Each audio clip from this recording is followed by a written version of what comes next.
Welcome to another episode of The Brand Called You, a podcast and podcast show that brings you leadership lessons, knowledge, experience, and wisdom from thousands of successful individuals from around the world. I'm your host, Ashutosh Garg, and today I'm delighted to welcome an accomplished entrepreneur from Pune, India, Shweta Menon. Shweta, welcome to the show. Thank you, Ashutosh. Glad to have you be on your show. Thank you. Shweta is the founder and managing director of Truly Tribal, which is an Indian art, culture, and heritage hub. And from the background Shweta has, you can see a lot of interesting tribal art behind her.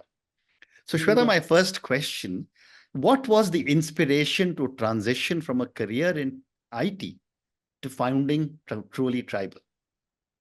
There's a couple of things. I actually come from a place where it is a tribal heart, a tribal belt in MP, and which was a way of our life. And when I got into IT and exposure to different countries in the world, I realized people do not understand a lot of things, what was been a way of life. And secondly, there was a specific incident which is like me, because when I was looking for switching on and moving on to the career, I wanted to do something which is, can give back to the life, give back to the society rather than, just doing the business for anything of myself. So that is where, and one specific incident had led was that once we were having a conversation with my father regarding what all kind of work you do and what if I'm looking for the change of the career. So he said that when I said, I have to kid, I have to bother about my kids, I have my in-laws, this thing. And he just mentioned that, if I can speak in Hindi, he said, कि अपने बच्चे को तो गाय भी प्यार करके खड़ा कर देती है. What different you have done and you are making change in somebody else's life is then you talk to me about that career. And that is where I led. I have been into an art lover a lot, always traditional and Indian craft and Indic history and architecture and art has always been my love. So why not start off something which will give them a platform? And that is how Truly Tribal came about in me. Amazing, amazing. And, before we started recording, you were telling me about coming from Chindwara. How has your upbringing in Chindwara influenced your appreciation for tribal folk arts? Honestly speaking, while growing up, it was never something which I appreciated because it was been a way of life and that is how things are done. And because Chindwara is Gond tribe is the largest tribe in Asia and it is the heart of that area. So for us, that is how the way of life has been. But when in IT exposure, I realized this is not what it is.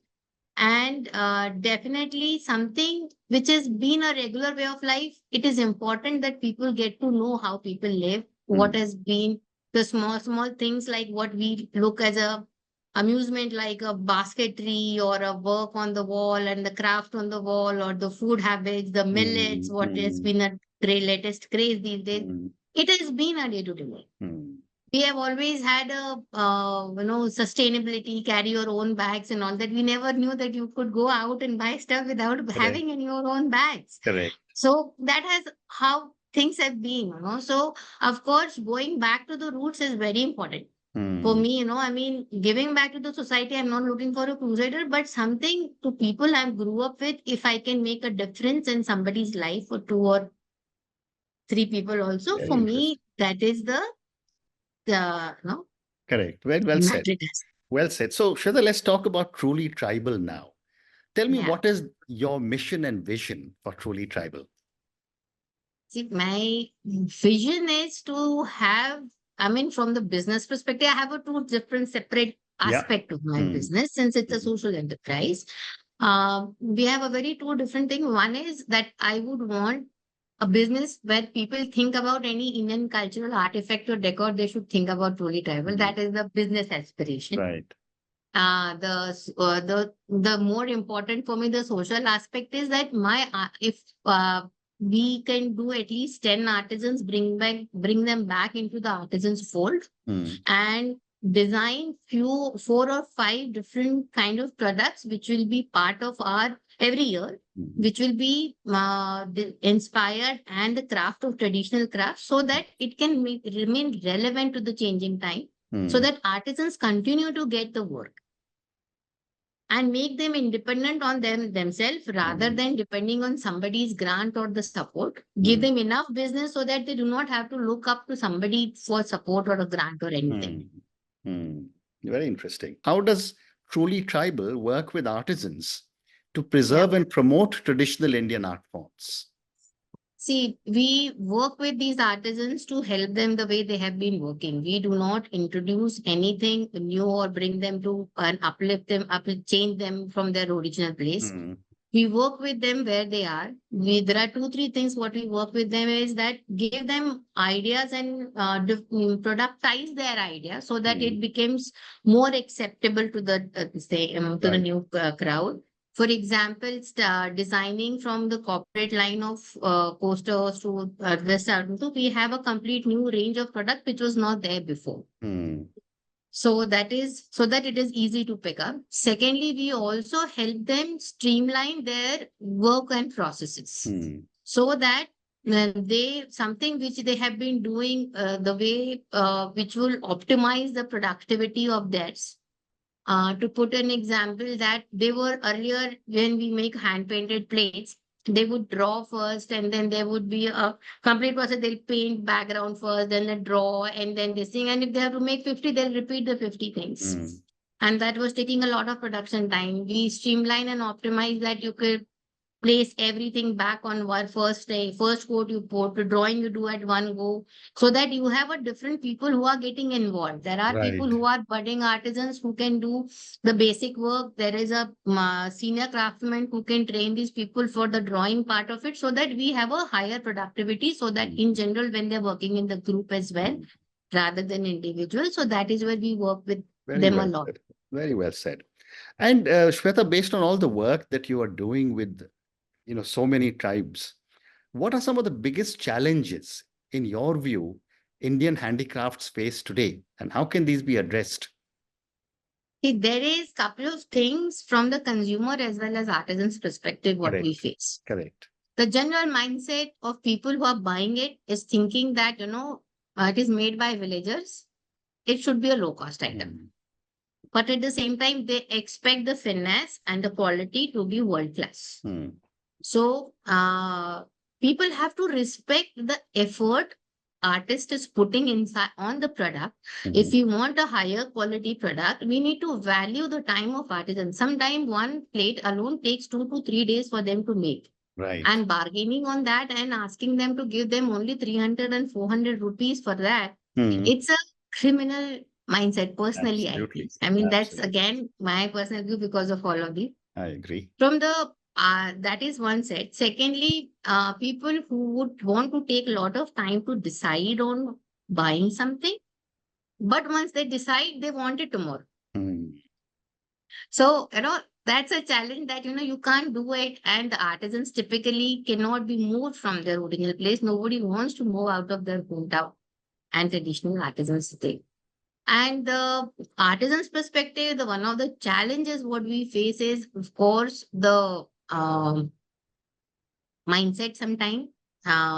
They do not understand commitment and timelines as much as we would like them to. Correct. And they work at their own paces. Correct. That is one thing. Consistency in the work sometimes definitely, because that is where we are working a lot onto that aspect of it. And these are the major challenges. And secondly, there is another challenge which we are trying to work out in a different means, that these artisans, slightly different, but on a similar line, daily wages worker. If they have a health hazard or any other issue at home, suddenly the income stops. Very interesting. Very interesting. So that is where we need to work as an industry. We need to have some kind of support in terms of where there is a medical emergency, how we can work it around. Very interesting. So now let's talk a little bit, Shweta, about the work you are doing in Truly Tribal to take the products all over the world. How do you approach marketing and sales for Truly Tribal's products, both online and offline? That's a challenge, and I think it's a work in progress. Always. I think it will be a lot of companies as well. They can think that it is a work in progress. We have changed our marketing and the sales from the inception till date a lot. We started off as an e-commerce platform.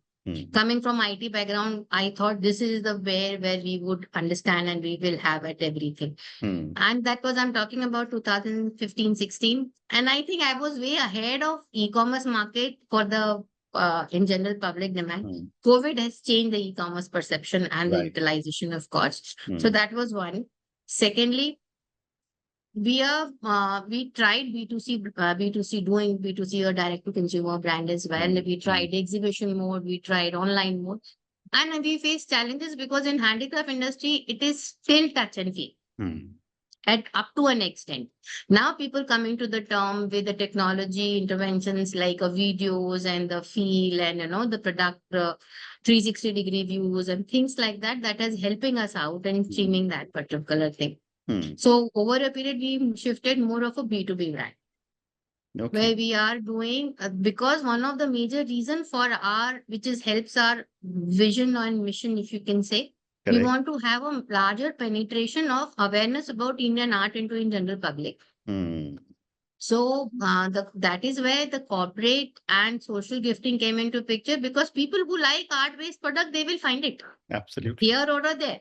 Absolutely. But idea is to expose to people who do not know about it. Correct. And gifting is one of the area where we got in, because you will have an involuntary recipient of these things. Suppose if we have 100 employees and company gives the gifts to them. And with the gift, we'll have a note about, card or what is this art formula. Let's take an example of a hand-painted Wali poster or a Rajasthani poster if it is given to their employees. If a card going, who made it, where it is coming from and all of that.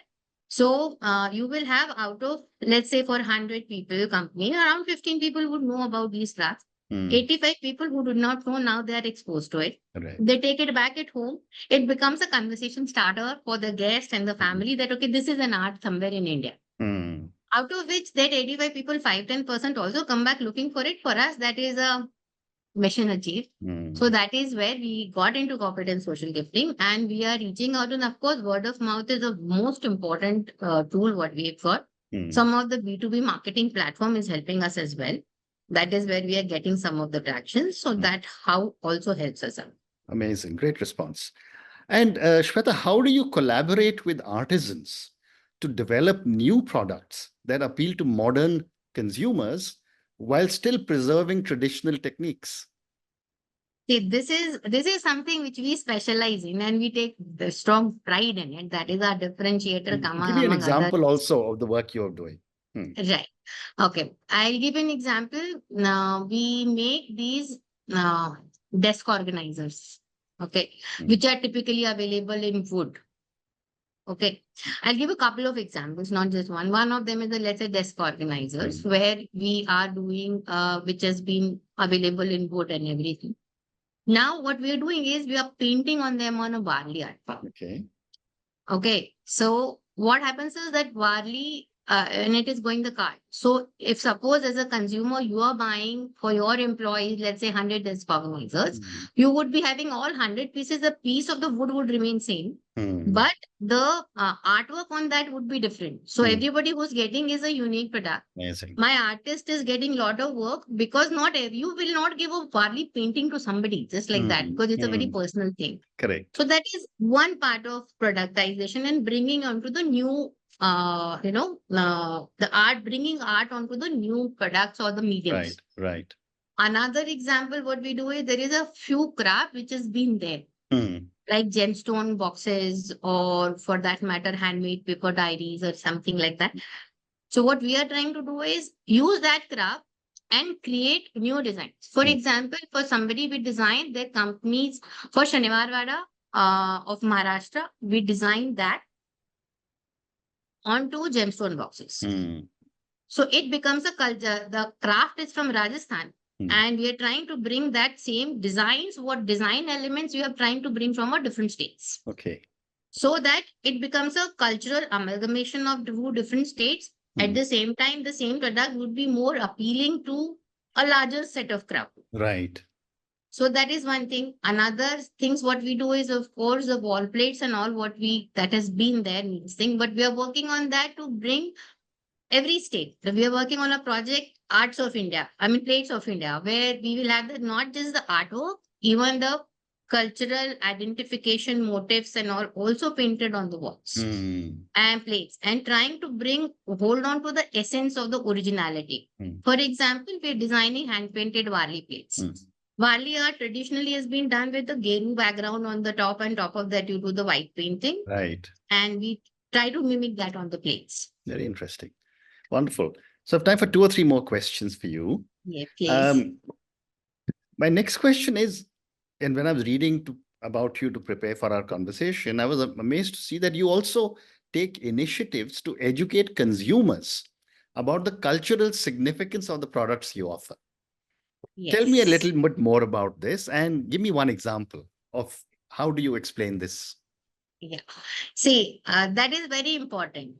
If I give you a coaster, it remains a coaster. Till the time I tell you that who made it, where this art form came from, who did, what kind of people who have been making, what has been the history of this art form. I'll give an example.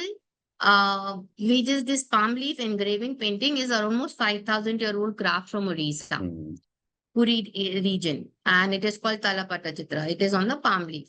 So the whole concept of Talapatta Chitra had started when there was no paper. People used to write on it. And when we're talking about writing with the paper onset and everything, it has moved out. And it has moved out. So the thing is, now it is only used for the only craft-based products only it can happen. So what we did is we gave them into this palm leaf painting, engraving, closed and everything. And we also gave a scroll write-up about, apart from, of course, the event, what it was going for, apart information, we told them that what it is, who started, 5,000-year-old carve, why it was there, and what you are seeing, what has been, how it has turned out from a paper to a craft medium. So we write down the complete story and give it along with the product. Amazing. So that whoever is receiving would understand the cultural significance of it. Yeah. Well said. Time for 2 more questions. What are some of the most valuable lessons you have learned, Shweta, from working closely with the artisans and the communities? It's not just, there are multiple things what we are doing. See, for me, it has been more than learning, it has been unlearning. Coming from an IT, one of the most organized industry, to one of the most unorganized industry, I have had to have a lot of unlearning in order to understand that what we can, what works does not, everything cannot be written on black and white. There are social and emotional angle to the pieces and products what we are creating. And of course, I learned to go down to that level. I speak to them in their language and sit with them and have food with them and have that trust. Building the trust with the artisans is the utmost important. Correct. I think the people who are, everybody talks about the customer. I focus more on my supply chain and the artisans thing because my business is because of them. So it is very important for me to have, for them to have a trust on me and be there for them in time of the situation of an issue. So that has been one of the major learnings for me, that be open first thing to unlearn something. Very interesting. The way it has been in life, it not necessarily will continue like this. Absolutely. Secondly, the way you look at things, everybody has a different perspective. Something what is important for you is not important for somebody else. So when you are approaching as a team for a business, you need to take everybody else's perception. Correct. For example, I'll give you an example. I'm taking little extra time here because one of the artists had a very important thing at their house where they have a festival which is very important for them. I cannot expect them to have a delivery and the production being done at that point of time. So I had to push or cancel the order depending on whatever is the situation, and I'm pretty much fine with it.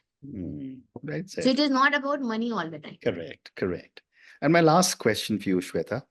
Yeah. Given the amount of time and effort you're putting in promoting not just truly tribal, but Indian tribal art, what is your view of the future of Indian tribal art, and how can truly tribal play a role in shaping that future?